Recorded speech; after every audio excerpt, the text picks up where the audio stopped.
Assalamualaikum warahmatullahi wabarakatuh. Selamat datang kembali di video pembelajaran mata kuliah akuntansi syariah di program studi akuntansi Universitas Pembangunan Nasional Veteran Jakarta. Terima kasih kepada teman-teman yang sudah menyimak video ini. Alhamdulillah kita sudah masuki bagian kedua dari topik ke-9, yaitu tentang akuntansi zakat, infak, dan sedekah. Di video sebelumnya kita sudah membahas landasan-landasan terkait dengan akuntansi zakat, seperti pengertian zakat, infak, dan sedekah itu apa perbedaan dari ketiga hal itu, sumber hukum zakat dari Al-Quran dan Ahadits, syarat wajib zakat, syarat harta kekayaan yang wajib dikeluarkan zakatnya, penerima zakat, dan juga orang yang tidak boleh menerima zakat. Kita sudah bahas di video pertama. Di video kedua ini kita akan fokus ke dalam teknik pencatatan dana zakat berdasarkan PSAK 109 tentang zakat, infak, dan sedekah. Baik. Akuntansi zakat ini seperti yang tercantum di dalam pernyataan standar akuntansi keuangan nomor 109. Ruang lingkupnya adalah untuk amil yang menerima dan menyalurkan zakat, infak, dan sedekah. Laporan keuangannya berdasarkan PSAK 101 itu terdiri dari 5 komponen, yaitu laporan posisi keuangan, laporan perubahan dana, laporan perubahan aset kelolaan, laporan arus kas, dan catatan atas laporan keuangan. Itu adalah bentuk dari penyajian laporan keuangannya. Yang ketiga, dari segi konsepnya, akuntansi zakat ini tergolong ke dalam akuntansi dana. Baik, dari segi ruang lingkupnya, akuntansi zakat berdasarkan PSAK 109 ini digolongkan ke dalam pencatatan akuntansi dana. Kenapa dikatakan akuntansi dana? Karena di dalam PSAK ini dibentuk dana sesuai dengan tujuan dan ketentuan masing-masing dana. Jadi ada dana zakat, infak, dan sedekah. Setiap dana zakat itu harus disalurkan kepada yang berhak, yaitu kepada mustahik yang terdiri dari 8 asnaf. Sedangkan infak dan sedekah itu boleh disalurkan kepada siapa saja yang membutuhkan. Oleh karena itu, karena ada perbedaan karakteristik ketiga dana ini, maka perlu dipisahkan pelaporannya, perlu dipisahkan dananya. Oleh karena itu dibentuklah akuntansi dana. Oleh karena itu ada di sini nanti namanya dana zakat, dana infak, dana sedekah, dan lain sebagainya, sesuai dengan ketentuan dan peruntukannya.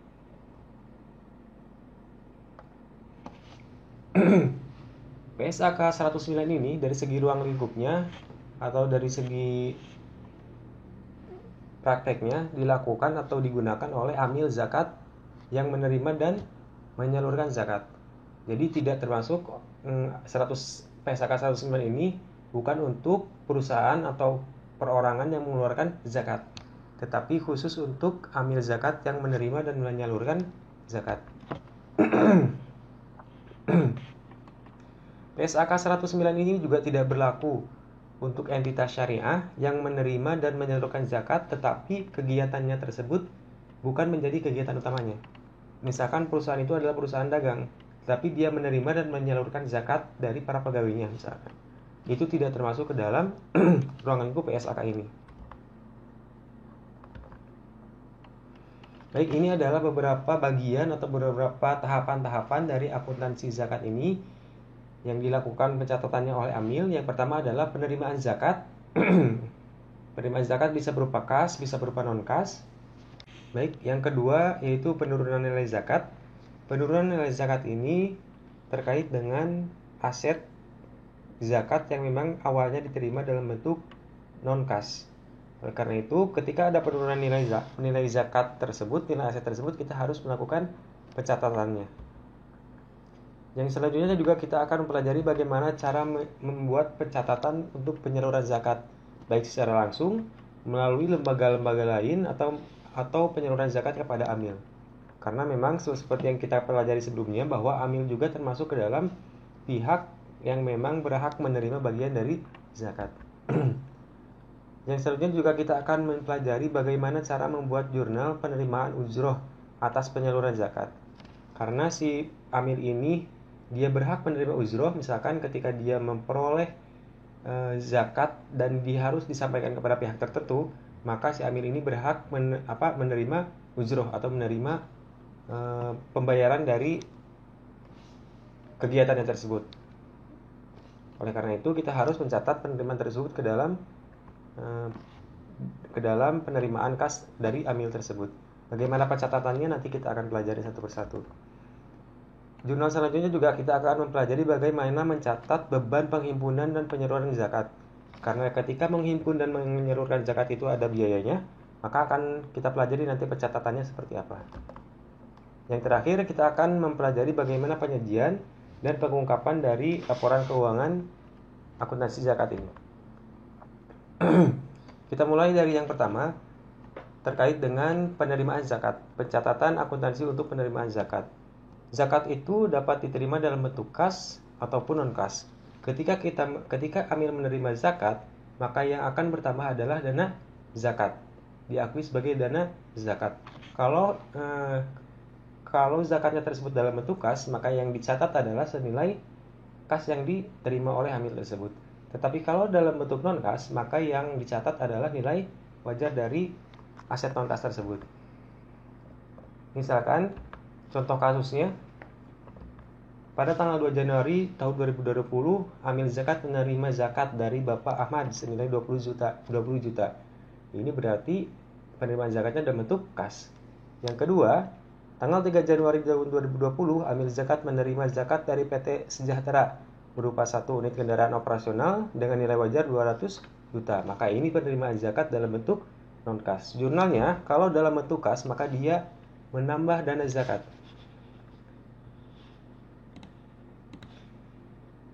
Dia akan menambah dana zakat sebesar 20 juta.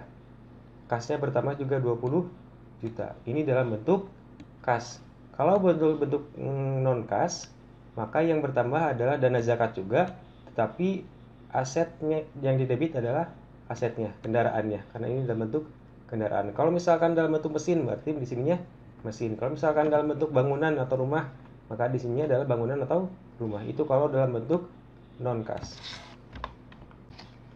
Baik, yang selanjutnya adalah pencatatan untuk penurunan nilai zakat. Seperti yang tadi kita bahas sebelumnya, bahwa penerimaan zakat bisa dalam bentuk aset kas dan non kas. Kalau dalam bentuk non kas, kemungkinan besar akan ada penurunan nilai. Misalkan mobil, bangunan, aset-aset lainnya, itu kemungkinan akan ada penurunan nilai. Maka penurunan nilai ini juga harus diakui sebagai kerugian. Tapi yang perlu diperhatikan adalah ada dua hal kemungkinan. Yang pertama adalah apakah penurunan nilai ini disebabkan oleh kelalaian amil, atau penurunan nilai ini disebabkan karena memang aset itu memang berkurang secara nilainya, mengalami depresiasi atau mengalami kerusakan. Itu berbeda lagi. Kalau misalkan penurunan nilai ini disebabkan oleh kelalaian amil, maka diakui sebagai kerugian dan pengurangan dana amil. Tetapi jika bukan, maka diakui sebagai pengurang dana zakat. Jadi sekali lagi, kalau penurunan nilai ini disebabkan oleh kelalaian amil, maka yang akan diakui kerugiannya adalah dikurangi dari pengurangan dana amil.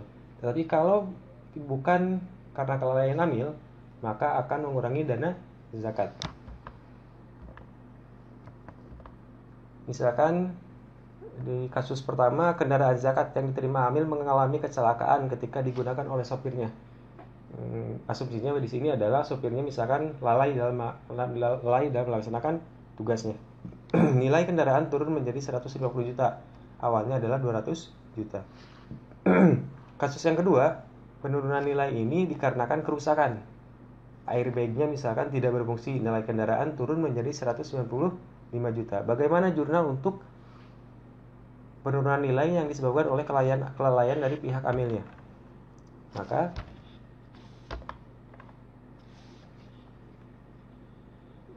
ini adalah jurnal ketika penurunan nilai akibat kelalaian amilnya.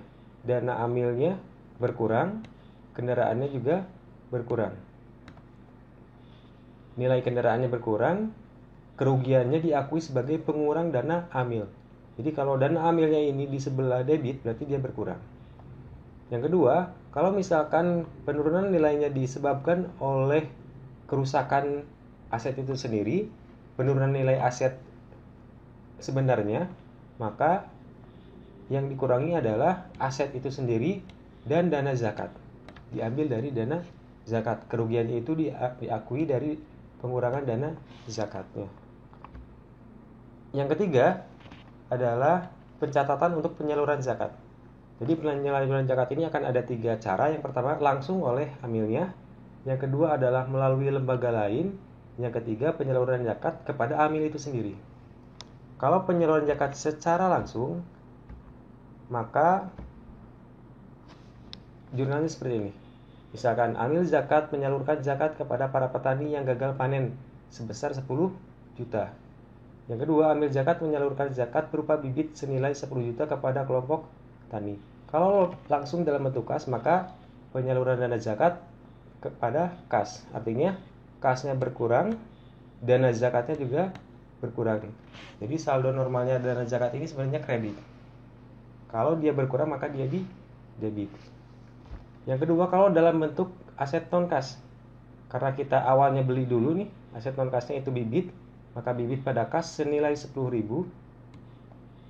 Ketika bibitnya diberikan kepada petani, baru kita kredit bibitnya kepada dana zakat. Jadi penyaluran dana zakatnya berkurang, bibitnya bertambah. Gitu. Bibitnya berkurang senilai 10.000. Yang selanjutnya penyaluran zakat kepada lembaga lain. Misalkan si amil zakat itu bekerja sama dengan pihak lain untuk menyalurkan zakatnya.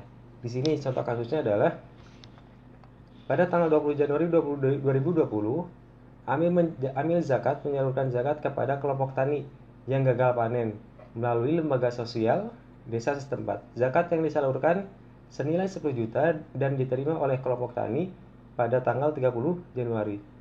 Jadi 20 Januari dia diberikan kepada lembaga sosial desanya. Pada tanggal 30 Januari baru diberikan dari lembaga desa kepada petani tersebut. Maka ketika ketika si amil zakat ini memberikan kepada lembaga sosial, maka harus diakui sebagai piutang lembaga sosial tersebut. Jadi bukan penyaluran zakatnya, tapi piutang lembaga sosial tersebut. Baru ketika setelah lembaga sosial tersebut memberikan kepada petaninya, memberikan kepada mustahiknya, maka baru di debit penyaluran zakat dana zakatnya sebesar 10.000. Jadi awalnya diakui dulu sebagai piutang, kemudian baru diakui sebagai penyaluran dana zakat, mengurangi dana zakat. Piutangnya kemudian berkurang senilai yang disalurkannya tersebut.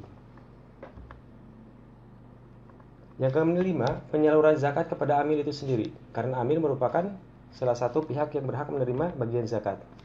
Misalkan amil zakat menyalurkan bagian zakat sesuai dengan bagian amil senilai 10 juta. Maka jurnalnya adalah penyaluran zakat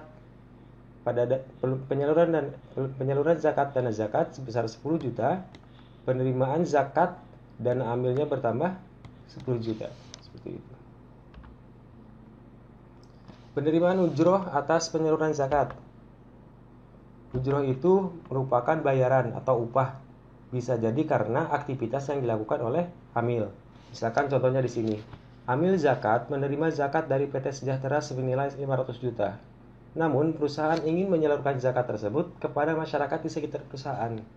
Oleh karena itu, amil meminta muzaki tersebut untuk membayar biaya distribusi zakat tersebut senilai 7,5 juta. Bagaimana jurnalnya? Kita akan mencatat kasnya sebesar yang kita terima. Totalnya yaitu 500 juta ditambah 7,5 juta. Maka kas yang akan kita terima adalah 7 juta 500 ribu rupiah. Penerimaan dana zakatnya 500, penerimaan ujrohnya 750. Kita bisa lihat di sini bahwa penerimaan ujroh ini masuk ke dalam dana amil. Nanti kita akan pelajari bagaimana cara kenapa masuk ke dana amil. Tapi di sini kita akan pahami dulu bahwa ketika menerima ujroh maka masuknya ke dalam dana amil, penambah dana amil. penerimaan zakatnya senilai 500 juta rupiah.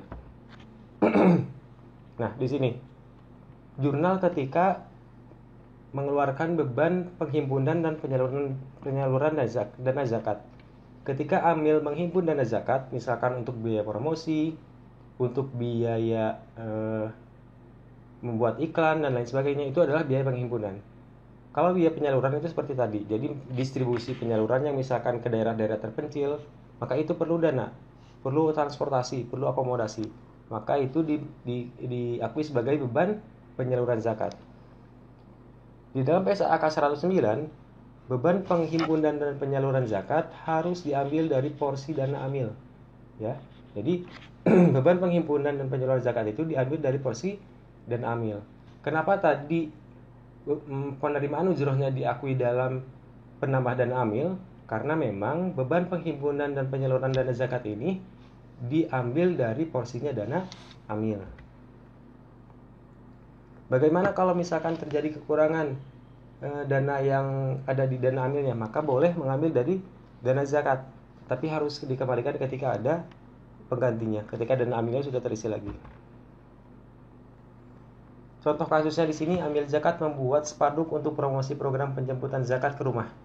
Total biaya pembuatan spanduk tersebut senilai 5 juta, serta ada biaya penyaluran zakat ke daerah terpencil senilai 15 juta. Maka jurnalnya adalah beban cetak dan amil 55.000, beban penyaluran dan amil 15 juta, kas berkurang 20 juta. Di sini yang dikurangi adalah dana amilnya. Dana amil untuk beban cetak, dana amil untuk beban penyaluran. Jadi dana amilnya berkurang. Jadi intinya ketika ada beban penghimpunan dan penyaluran zakat, maka yang dikurangi adalah dana amilnya. Kalau misalkan dana amilnya kurang, boleh mengambil dari dana zakat dengan catatan kalau sudah terisi lagi dana amilnya, diambil dan dimasukkan ke dalam dari dana amil ke dana zakat, harus dikembalikan lagi.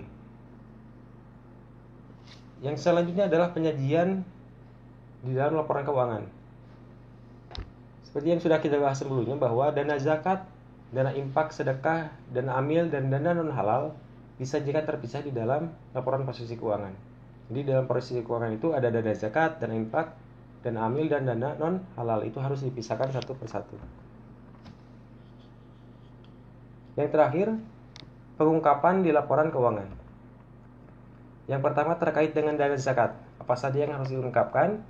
Yang pertama adalah kebijakan penyaluran zakat. Berapa persentase untuk amil, kepada siapa zakat tersebut diprioritaskan untuk diberikan, itu harus dicatat dalam pengungkapan laporan keuangannya. Kebijakan penyaluran zakatnya, persentasenya berapa saja, itu harus diungkapkan. Yang kedua adalah metode penentuan nilai wajarnya. Kalau misalkan amil tersebut memperoleh aset, bagaimana dia menentukan nilai wajarnya? Itu harus ditentukan atau harus diungkapkan oleh amil zakat di dalam catatan atas laporan keuangannya. Yang ketiga, yang harus diungkapkan oleh amil zakat terkait dengan dana zakat adalah rincian jumlah penyaluran untuk setiap kelompok mustahik. Untuk fakir berapa, untuk miskin berapa, untuk mu'alaf berapa, untuk ghorimin berapa, untuk amil berapa, dan untuk fisabilillah berapa. Itu harus dirinci satu per satu, berapa total penyaluran untuk mustahik-mustahik tersebut. Yang selanjutnya yang harus diungkapkan adalah penggunaan dana zakat dalam aset kelolaan, baik yang dikendalikan amil atau pihak lain. Ketika memang amil memiliki aset kelolaan, itu harus diungkapkan di dalam laporan keuangan. Yang terakhir adalah hubungan pihak berelasi antara amil dan mustahik, kalau memang ada hubungan pihak berelasi antara amil dan mustahiknya. Yang kedua, pengungkapan untuk dana infak dan sedekah. Hampir sama dengan yang diungkapkan di dalam dana zakat, seperti kebijakan penyaluran, metode nilai wajarnya, keberadaan dana infak sedekah yang dikelola terlebih dahulu, beserta hasil olahannya, ini juga harus diungkapkan. Rincian jumlah penyaluran untuk setiap kelompok penerima, seperti dana zakat juga. Penggunaan dana zakat dalam aset kelolaan, seperti tadi dana zakat, sama. Yang terakhir juga sama, hubungan pihak berelasi antara amil dan penerimanya. Yang terakhir yang harus diungkapkan di dalam laporan keuangan itu adalah terkait dengan dana non halal. Dana non halal ini juga harus diungkapkan jika ada. Misalkan dana non halal ini adalah misalkan Amil memiliki tabungan atau memiliki tabungan di dalam bank konvensional misalkan. Di dalam bank konvensional itu pasti ada bunga. Nah, bunga atas tabungan yang dimiliki oleh Amil di bank konvensional tersebut harus diakui sebagai dana non halal, harus dicatat dan harus diperlakukan sebagaimana mestinya. Yang kedua adalah dana Amil dan kinerja Amil juga harus dilaporkan di dalam pengungkapan laporan keuangan lembaga Amil tersebut. Baik teman-teman, sekian untuk materi bagian kedua dari akuntansi zakat ini. Tadi kita sudah belajar bagaimana mencatat penerimaan zakat baik dalam bentuk aset maupun non-aset, bagaimana jurnal ketika penurunan nilai aset, bagaimana jurnal ketika menyalurkan dana zakat tersebut, dan bagaimana jurnal ketika membuat atau mencatat beban penyaluran dan penghimpunan dana zakat tersebut. Sekian yang dapat disampaikan di dalam video ini. Terima kasih atas perhatiannya. Sampai bertemu di video-video selanjutnya. Saya akhiri. Wassalamualaikum warahmatullahi wabarakatuh.